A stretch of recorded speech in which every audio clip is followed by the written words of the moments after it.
예. 오늘은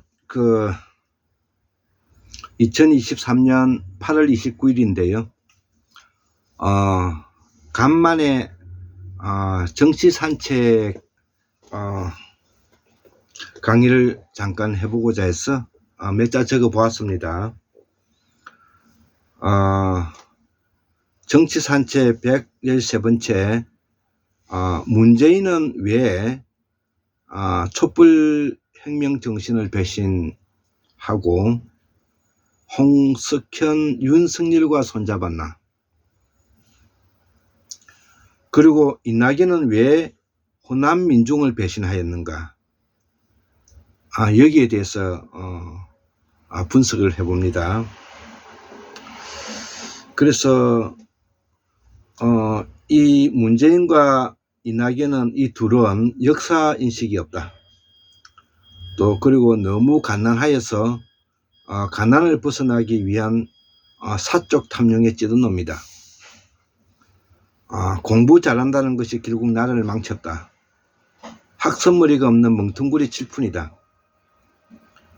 이들은 왜 민주화 그룹에 기생하면서 기득권이 되었는가? 평생 공직에 나가 남긴 것은 서민의 고통뿐이다. 이런 테마로서 제가 생각나는 대로 한번 이야기해 보고자 합니다.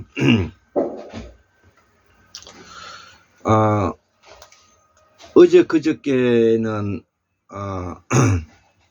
일본에서는 핵 폐기물을 바다에 이제 유출했죠.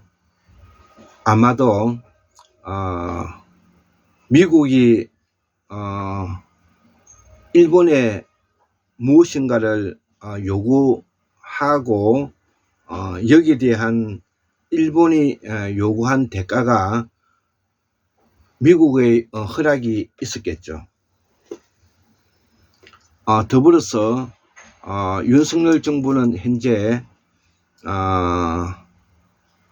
미국의 맹목적 사대주의, 일본의 친일 정권이기 때문에 당연히 오케이 했겠죠. 우리는 자주적 사대주의자와 맹목적 사대주의자들이 있다고 했죠. 자주적 사대주의자는 시대에 정치적으로 국민과 그 당세에 우리의 실리적인 이익을 위해서 펼치는 것을 자주적 사대주의라고 하고요. 맹목적 사대주의는 위정자와 관료와 정권을 잡은 놈들이 사적 이익을 추구하기 위해서 국민과 백성을 구렁텅이로 몰아가는 것을 우리가 맹목적 사대주의라고 말하는 것이죠. 인조 반정 이후에 노론 계열이 했던 것이 바로 맹목적 사대주의죠. 이미 망해간 명나라를 붙들고 거기에 그 성리학을 예학이라는 이름으로 포장하여 백성들을 억압했던 것입니다. 자, 그래서 지금 현재 이 순간 이 시대에도 바로 살아있는 역적 두 놈들 뿐만 아니라 상당히 많은 역적 놈들이 지금 현재 나타났죠. 제1수계는 문재인이고 두 번째가 국무총리를 지낸 이낙연이고 국회의장을 한 박병석이라든지 김진표라든지 노영민이라든지 정세균이라든지 박지원이라든지 이런 자들이죠. 소위 말하는 호남 토세력들이라고 말하는 자들이 여기에 다 들어가죠. 그 중에서도 박지원이가 여기에 포함되죠. 호남은 바로 이러한 호남 토세력들에게서 포획되고 규제되어서 꼼짝달싹하지 못하고 결국은 호남 민중들은 호남 토세력들에게 당하고 말한 것입니다. 만약에 더불어민주당이 정권을 잡게 되면 우리나라 전 지방자치단체의 장들은 모두 다 호남 출신인 것입니다. 그들이 호남 기득권들이고 호남 대의원들이죠. 그래서 그들에 의해서 호남 민중들은 배신당한 것입니다. 반대로 그들은 그 배신의 늪에서 꽃기만을 걸었던 사람들이 바로 호남 토색들인 것입니다. 그래서 이 호남은 바로 지금 이 시기까지 호남 민주화가 성취하고 이루지 못한 이유는 바로 이러한 호남 토세력들이 정치적으로 바로 문재인과 같은 어리석은 대통령을 앞세워서 바로 한국의 기득권 카르텔에 편입되었기 때문인 것입니다. 그들은 민주화를 내세운 또 다른 한국의 기득권의 카르텔이다. 그 대표적인 사람들이 바로 호남 토세력들이고 제가 앞에서 이야기했던 그런 사람들인 것입니다. 자, 그래서 이러한 사람들은 바로 역사인식이 없었다는 것입니다. 우리가 지도자가 되기 위해서는 공시성과 통시성이 꼭 있어야 되는 것이죠. 공시성이라는 것은 현실적인 감각을 말하는 것이고 통시성은 역사적인 감각을 말하는 것입니다. 이들은 역사적인 인식이 전혀 없는 현실적 탐욕주의자들인 것입니다. 누가? 바로 제1수계자 문재인이, 제2 이낙연이, 정세균이, 박지원이, 그 다음에 박병석이, 김진표, 노영민이 이런 자들인 것입니다. 자, 그래서 우리는 민주당에 있는 사람들이라 해서 우리가 민주화를 할 수 있다는 것을 우리가 완전히 배신당한 것입니다.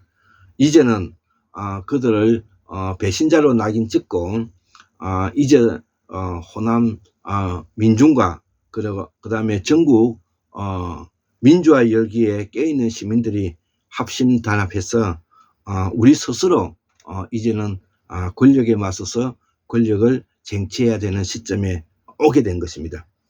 자, 그래서 저 역시 일반 민주시민으로서 깨어있는 시민으로서 행동하는 양심으로서 바로 이 자리에서 이렇게 호소하는 것입니다. 이제는 이 민주화의 전선에 반드시 서 있어야 되고 민주화의 전선에서는 물러섬이 없어야 할 것입니다. 민주화의 전선에 물러서는 것은 호남 토세력이나 문재인 같은 나약한 사람들이나 하는 것이지 정말 민주화의 혁명 열기를 가지고 있는 열정을 가진 사람은 이 민주화의 전선에서 물러서기 어려운 것입니다. 자, 그렇기 때문에 저 역시 공부하는 사람으로서 학문의 전선에 서 있다. 그렇기 때문에 오늘도 정치산책이라는 이름으로 이렇게 이제 강의를 하는 것이고요. 자, 그래서 그러면 이들은 어떻게 해서 역사인식이 얻게 되었을까? 문재인과 이낙연은 너무 가난해서 가난을 벗어나기 위한 사적 탐욕에 찌든 놈들이다. 그로서 인물이 아니다는 뜻입니다. 인물은 바로 여러 가지 환경과 어려움을 극복하고 공적 이익을 위해서 헌신하고 노력하는 사람들인데 이들은 너무나 가난하게 자란 티를 내서 결국은 저거들 필거리, 저거들 가족, 저거들 새끼, 저거들 자식들만 쪼끌레만 빠는 그런 지경에 놓이게 되었다는 것입니다. 우리는 속은 것이죠. 자, 또 이 둘은, 문재인과 이낙연은 공부 잘한다는 것이 결국 나를 망쳤다는 것이죠. 왜 그러느냐?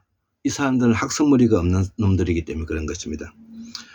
공부를 잘한다는 것은 시험을 보기 위해서 그 문제를 열심히 풀고 공부했던 부분에 제가 이들을 인정을 안 하는 것은 아닙니다. 광주 제일고등학교 나오고 그 다음에 그 부산에서도 경남고 나온 놈들 아닙니까? 이놈들이. 그렇지만 이놈들이 공부 잘했다면, 공부 잘해가지고 국가에서 그만한 혜택을 받았다면 나라를 위해서 일해야지. 공직에 나온 놈이 자기 자식들, 자기 형제들 온 전신에 꽂아 넣고 그렇게 한다는 것은 그거는 쓰레기들이죠. 자, 그래서 이 새끼들이 외우는 공부 잘해가지고 서울대 가고 판사 되고 이렇게 해가지고 결국은 자기 부모들을 속이고 민주화 세력들을 속이고 결국은 나라를 팔아먹게 된 이런 쓰레기들이지 않습니까? 자, 그래서 공부 잘한다는 것이 결국 나를 망쳤다, 이렇게 저는 결론 내리고, 이 문재인은 아주 문제입니다. 앞으로 이 문재인은 제가 자란 고향 불경에서, 부산 경남 창원을 불경이라 그러는데, 이 양산에서 쫓아내야 됩니다. 이 문재인 이놈은 양산에서 살 자격이 없는 거, 평산만에서 책방하고 있다는데 책방은 불사질 내야 됩니다. 예, 문재인은 불경의 사람이 아닙니다. 그리고 문재인은 노무현의 친구가 아닙니다. 이제는 노무현 재단은 이 문재인과 결별해야 됩니다. 만약에 노무현 재단이 문재인과 결별하지 않고 여기에 대해서는 표명이 없고 여기에 대해서 비판의식을 가지지 않는다면 노무현 재단도 여기에 일부분의 타격이 올 것입니다. 여기에 대표 지금 현재 수장을 맡고 있는 유시민 선생이 냉철한 사랑을 하기 바랍니다. 유시민 선생이라면 병산 유씨의 후예로서 유승용의 후예 아닙니까? 나라를 위해서 문재인은 쳐내야 됩니다. 예, 그리고 2차장, 과거 2차장에서 벗어나야 되고요. 그 다음에 문바에서, 노바에서 문바로 넘어갔던 많은 깨어있는 시민들이 다시 반성을 해서 이 문재인을 쳐내고 한국의 민주화의 기본적인 틀을 재구성해야 된다. 그리고 민주당이 호남 기반으로 이루어져 있는데 이제는 전국 정당화해서 더 이상 호남 토세력들이 꿀만 빨고 했던 그런 꽃길만 걸었던 시대를 우리는 이제 마감하고 전국 정당으로서 민주화에 대한 열망이 있는 자와 없는 자, 나라를 망조로 만드는 데 공인한 자들이냐 아니냐, 그렇기 때문에 여기에 우리는 더 이상 한국의 민주화 세력들이라고 말하는 자들에서부터 이제는 황골탈퇴해서 벗어나야 되는 것입니다. 저는 이미 벗어났습니다. 그렇기 때문에 최동석의 인사조직연구소장님의 철학과 사상을 바탕으로 해서 우리가 분권화되고 자율화되고 네트워크화되는 통일 예청 모형을 바탕으로 해서 우리가 남북을 통일하고 앞으로 새로운 우리 동북아의 스위스와 같은 나라를 만들어서 후손에게 물려줘야 된다, 이렇게 저는 생각합니다. 자, 그래서 이들은 왜 민주화 그룹에 기증하면서 기득권에 되었는가? 왜 이놈들은 국민의힘에 가야 될 놈들이 민주당에 기증하면서 민주당이 민주화인 척하면서 그렇기 때문에 이들 가짜 민주화 세력들이라고 말하는 것입니다. 임종석을 비롯해서 우상호라든지 386 대부분의 정치인들 중에서도 몇 훌륭한 분이 있지만 거의 90% 이상은 이미 한국의 기득권에 편입되어 가지고 배신한 자들인 것입니다. 그렇기 때문에 이제 더 이상 이들이 한국의 민주화라는 이름으로 이야기하기를 하면 입을 찢어버리겠습니다. 자, 그리고 마지막으로 이들은 평생 공직에 나가 남긴 것은 서민의 고통뿐이다. 예, 이 이야기는 바로 우리가 박근혜 탄핵과 동시에, 박근혜는 누구입니까? 바로 독재자 그 박정희 큰딸이지 않습니까? 퍼스트 레디도 하지 않았습니까? 이런 상징적인 존재인 박근혜가 탄핵으로 쫓겨나고 난 이후에 촛불혁명을 바탕으로 해서 그렇게 개혁을 외치지만 그 개혁에 단 글자 한자 고치지 않고 국민의힘에 넘겨줘서 윤석열에게 권력을 넘겨준 이 처참하고 암담한 이 시대에 지금 현재 일본은 뭐냐면 방사성 오염수를 바다에 풀고, 그 다음에 윤석열이는 빨리 뭐냐면 바다에 풀어라. 미국은 지금 현재 묵인하고 있고, 미국은 이미 동해를 일본해라고 이미 뭐냐면 문서화하고, 독도는 지금 현재 한미일 군사 공조로서 군사 기지화하고, 여기에 뭐냐면은 단 한마디도 뭐냐면은 말하지 못하고 있는 이 문재인이 이 병신 같은 놈과 그리고 이낙연이 같은 이런 쓰레기들이 뭐냐면은 한국을 대표하는 민주화의 뭐냐면 얼굴마담이었다고 생각하니까 제가 화가 치밀어서 뭐냐면은 이 말이 잘 나오지 않을 지경입니다. 그렇지 않아도 제가 이 카메라 앞에만 서면은 제가 말을 더듬거리는데 말입니다. 그래서 이러한 뭐냐면은 위정자 내지 지도자가 평생 공직에 나가지고 남긴 것은 오늘날에 뭐냐면은 코로나 전국 5년을 포함해 가지고 지금까지 뭐냐면은 서민의 고통뿐이다. 홍남기 같은 이런 머질 같은 재경부 장관을 시켜 가지고 이 서민들의 이 자영업자를 고통에 뭐냐면 빠뜨리고, 지금도 이 윤석열 정부가 이 고통에 빠뜨리고 있는 이 서민의 고통을 우리가 보도만 주지 않는 이들에게 이제 더 이상 기대할 것이 없다. 이제는 스스로 민중이 권리하고 스스로 뭐냐면 촛불혁명을 들어서 이재명이가 지도자가 되든 어느 누가 지도자가 되든 그 지도자의 부합하지 못할 때는 철퇴를 해서 우리가 비난해야 될 것입니다. 자, 그래서 앞으로 이제는 더 이상 민주당에 있는 소위 말하는 가짜 민주화 세력들이라고 말하는 호남토 세력들, 그리고 수박이라고 부르는 그들, 물론 뭐 국민의힘에 있는 사람들은 말할 것도 없고요. 그건 사람들이 아니니까요. 자, 그래서 자기가 태어난 고향과 자기가 태어난 나라에 대해서 정말로 뭐냐면은 애절한 사랑, 예, 그리고 뭐냐면은 아주 뭐냐면은 깊은 통찰력을 가지고 우리가 살아가야 할 것입니다. 오늘은 제가 이 강의 중간에 정치 산책을 한번 강의해 보았습니다. 74,142년 1960년 2023년 8월 23일 29일 화요일 한국문명학술은 골장 김태수 올립니다. 예, 감사합니다.